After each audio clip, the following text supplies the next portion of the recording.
All right, so we're going to start out, going to introduce our guest speaker this evening, which I'm really excited about. I think I'm going to learn some things here too as well.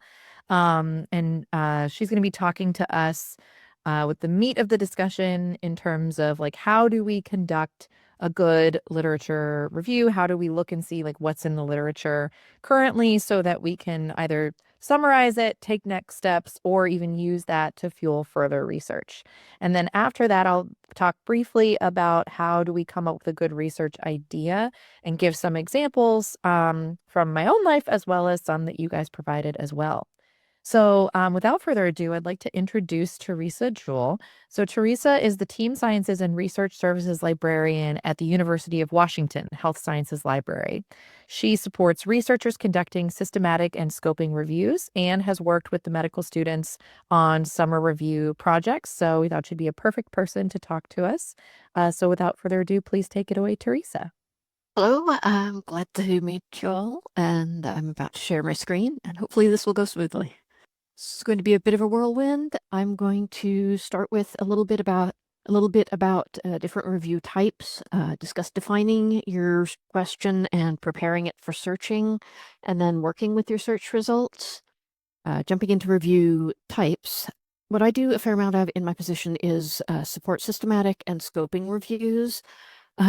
Which is one of the types of literature review out there. So one of the things to think about when going into a literature review is what kind of literature review is it going to be? It's also something to think about when you're reading a literature review. What kind of literature review is it? A narrative review is often what's meant by the phrase literature review. It doesn't follow any specific rules other than those set by the journal if it's written for publication, or those set by an instructor if it's something intended for school. These can be solo projects, they can be team projects. There just are not particularly any rules, which gives them a lot of flexibility. Then there are the formal evidence syntheses like systematic and scoping reviews. These follow systematic scoping reviews and some other review types follow a formal methodology. They have one or more sets of guidelines for how to conduct that type of review in a way that reduces bias and improves reliability and validity. And these types of reviews are often providing evidence for practice and policymaking, which tells you something about the stakes that are involved with those. We'll talk a little bit more about what goes into each of those and the differences between them. And then there are systematized reviews. These incorporate some of the methods of the formal review types to strengthen a narrative review. Dissertations, theses, graduate student projects are often in that category. Even though narrative reviews and systematized reviews aren't performed according to a formal methodology, they can still be well conducted, useful, and publishable when those limits are taken into account. However, they might not be reproducible, they might not be comprehensive, and they might not include any steps to reduce bias. A lot of the difference between systematic reviews and scoping reviews comes down to the type of questions that they're built to answer. Systematic reviews answer a narrowly defined question. It's usually about interventions, but not always about interventions. And these can be behavioral interventions. They can be policy interventions. So not just drugs and surgery.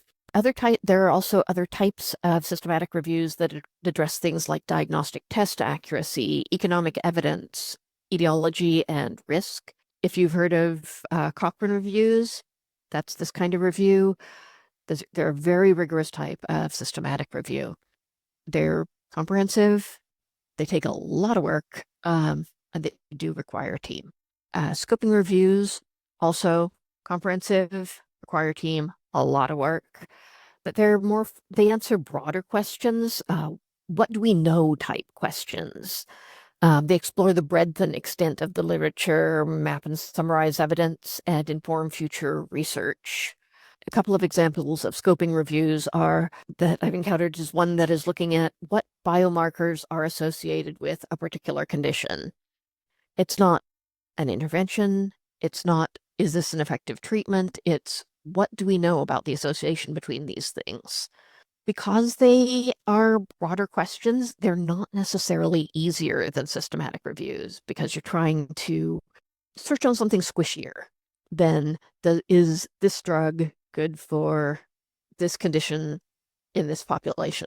A narrative review or systematized review might reflect either of these types of reviews. There are other formal methodologies besides the systematic and scoping reviews, like rapid reviews and umbrella reviews, and there are guidelines for those. I've put a link to the UW's systematic review guide, and it has a list of other review types if you find yourself in a position to work on one of these formal evidence syntheses. Regardless of the review type, whether it's narrative review, systematic review, scoping review, they all start with the same step, and that is clearly defining the research question. And that might sound obvious, but defining your question well saves time in searching and sorting your results. And with both the systematic and scoping reviews, it goes into the protocol that is written up and submitted before you dive into the project and start doing the review part. It doesn't matter if it's if you're students, if you're faculty, researchers who spend time defining their question well get through all the other parts of the review more quickly. Example of really clearly defining the research question. Let's take children and mental health. The answers to some of these might be things that you're already thinking about, but you don't have documented on paper yet, or electronic paper, and getting them out documented so you can see them and so that you can build them into your overall strategy or your protocol is important. So children and mental health. Does children include adolescents? Is there a cutoff age at the beginning, at the end of the age? What is the age span defined? What is meant exactly by mental health? Is it specific conditions? Is it feeling of well-being? Is it specific measurements? What about children and mental health? What do you want to know? What kinds of things are in and out of scope? And in scope and out of scope aren't necessarily opposites. Something might match the children and mental health part, but still not be quite the thing that you need in an article. And that would be out of scope. So it's about children, it's about mental health, it's about a particular, the dermatological condition that you're interested in, but it's about parents' perceptions of it.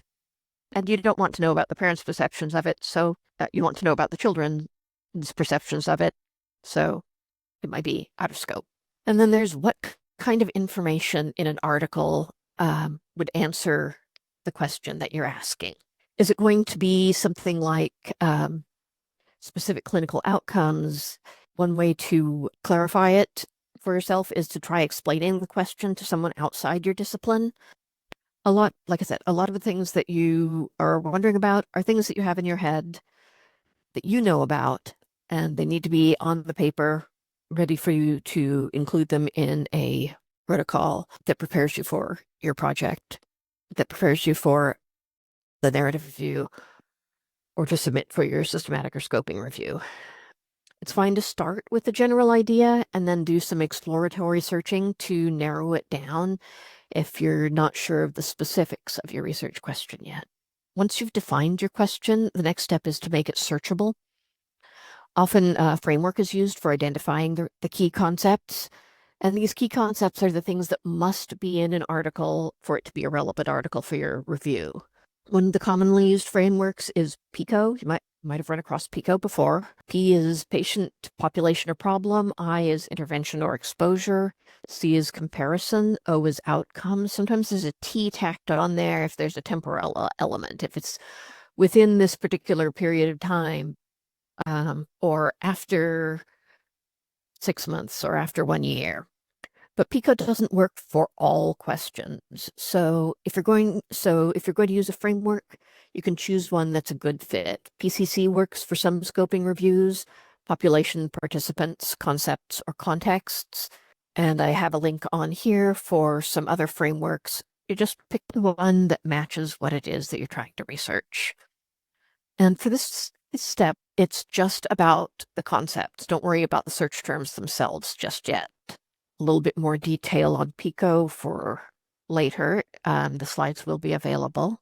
Brief side trip into Boolean operators. This may be a refresher. So Boolean operators are the particular ways that and, or, and not are used when searching databases. And tells the database that all the search terms must be present in the results. It's the overlap between the terms. So children, teens, and water safety, all of those articles would contain both of those concepts. Adding and terms narrows your search and is good for joining those concepts of your PICO question. But since there's more than one way to say your concepts, so more than one way to say water safety, it would be a good idea to include some of those synonyms, and those you'd join with or. So water safety or drowning prevention, you'd get a broader range of results than you would with just water safety. Then you can use parentheses to group and order those terms so the database interprets them correctly. Most databases will process your search string from left to right. So if I searched on children, teens, and water safety or drowning prevention, it would give me articles that are children and teens, and water safety, and it would give me articles on drowning prevention. And those drowning prevention articles might not have anything to do with children and teens at all. If I join my water safety and drowning prevention with an or, put parentheses around that, and join it with the children and teens, then all of the articles will have something about children and teens and something about either water safety or drowning prevention. I could just search on children, teens, and water safety, then search on children, teens, and drowning prevention, but it's much more efficient to use those parentheses to group my synonyms or equivalent terms. Putting that together with your PICO search, you'll have your population terms. Those will be joined with or. There'll be parentheses around those terms. Then that set of terms would be joined with and to your intervention terms, which are joined with or and parentheses around them. And that's when you can start thinking about synonyms or equivalent terms, thinking about the different ways to phrase your concepts. I had children and teens for my example. Even though those aren't exact synonyms for each other, if both of those are of interest, then I'd link those with or. And I'd want teens or adolescents or possibly high schoolers. I like to use a table for this, but you don't have to. And even though this example table just has 3 columns, you would have as many columns as you need. You're satisfied with the search you've created, you've run it in your database. I've sent Jen an additional slide deck on searching on PubMed, some tips for getting an efficient search in PubMed, and some tricks you can use to get it to do what you're looking for and less of what you're trying to avoid. So you have results and you run it. You now have a bunch of results to work with.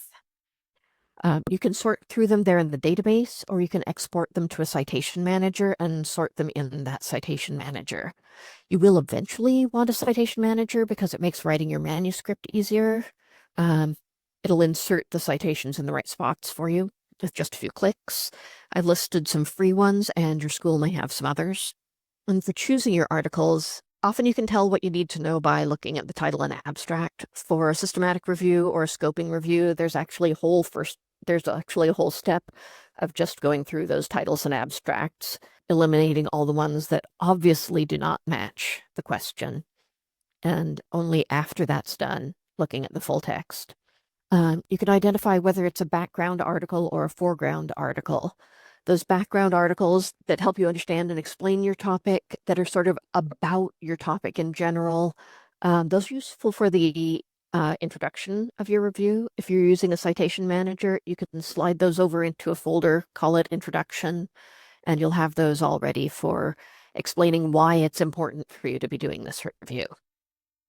The foreground articles are the ones that are going in your results section, the ones that you're going to be synthesizing, you're going to be pulling data out of and describing and comparing.